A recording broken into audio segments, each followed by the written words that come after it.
మహారాష్ట్రలో విలీనం కానున్న తెలంగాణలోనే 14 గ్రామాలు రాజురా మరియు జీవతి తాలూకాలలో ఉన్న తెలంగాణ రాష్ట్రానికి చెందిన 14 గ్రామాలను మహారాష్ట్రలో విలీనం చేస్తామని ప్రకటించిన మంత్రి చంద్రశేఖర్ बावनकुळे.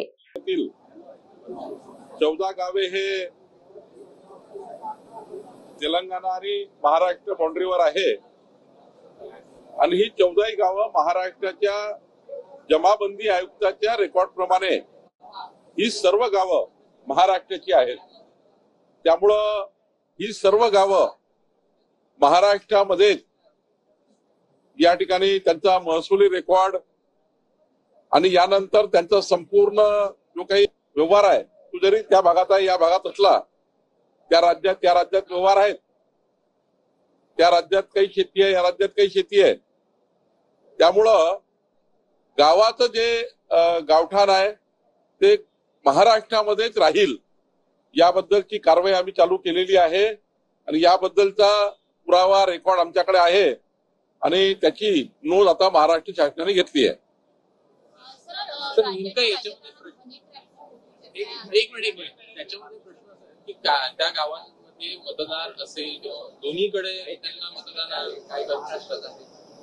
100% महाराष्ट्राचे मतदार आहेत.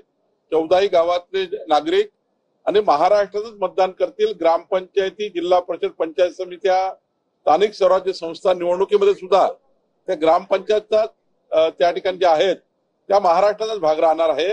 त्यामुळे यामध्ये काही कन्फ्युजन नाही. जी आहे ती तेलंगणामधून येते अशी देखील माहिती उपलब्ध आहे. तर त्या काही काळ असा होता की तिकडला व्यवहार इकडला व्यवहार सारखा आहे. बाजारपेठ काही सीमा ओलांडण्याची एवढाच भाग आहे. लागून असल्यामुळे कुठेही आपण भाजीपाला आणतो, किराणा आणतो किंवा हॉस्पिटलला जातो, तो व्यवहार आहे.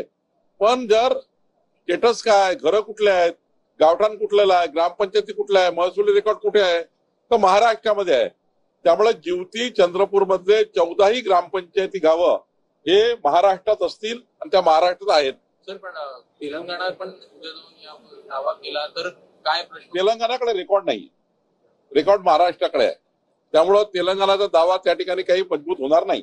पण समाविष्ट झाले असं म्हणायचं की समाविष्ट करण्याची प्रक्रिया जवळपास झाली आहे.